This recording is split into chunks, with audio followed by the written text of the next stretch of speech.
In 1590, help finally arrived at an English colony in the New World.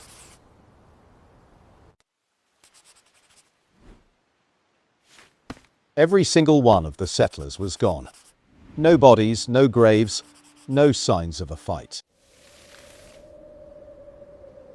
The only clue they left behind was one word.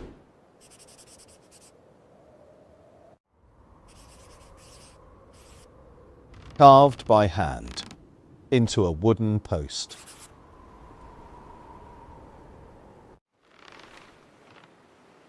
Three years earlier, Sir Walter Raleigh backed an expedition to the New World.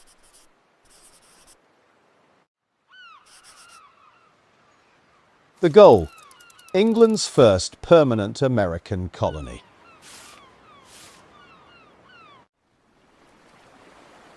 Over 100 settlers crossed the Atlantic. Families, not soldiers. Weeks after landing, Governor John White's own granddaughter was born, the first English child born in America. This was meant to be permanent, a future, not an outpost. But White had one urgent problem. The colony's food was already running low.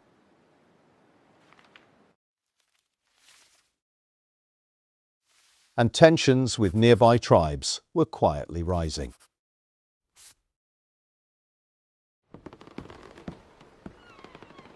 White sailed home for supplies, promising to return within the year.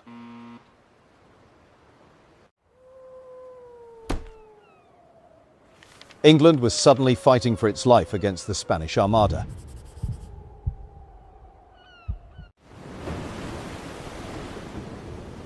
Every ship in the country, including his, was seized for the war.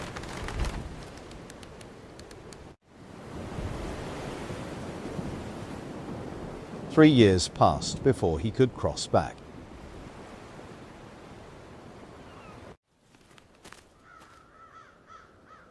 When White finally landed, the colony wasn't destroyed.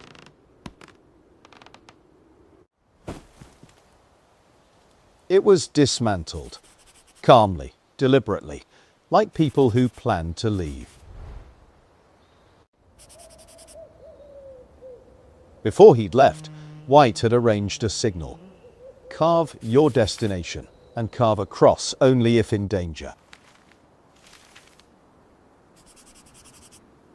There was no cross.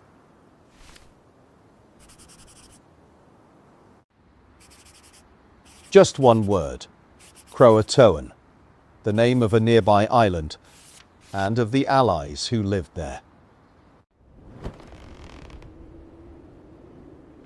By every sign left behind, this wasn't a disaster.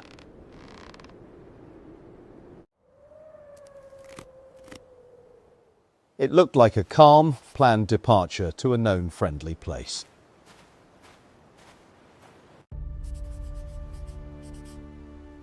White tried to sail to Croatoan himself to follow the lead.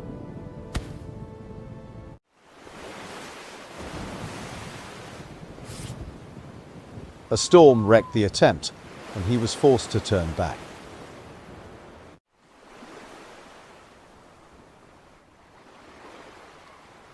He never reached the island he was looking for.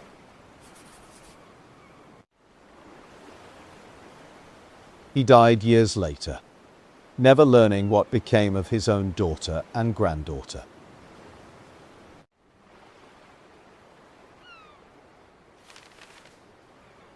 For centuries, that's where the story stopped.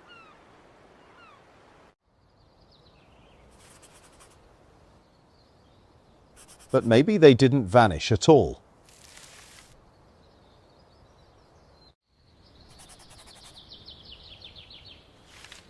Maybe they simply stopped being a mystery to themselves.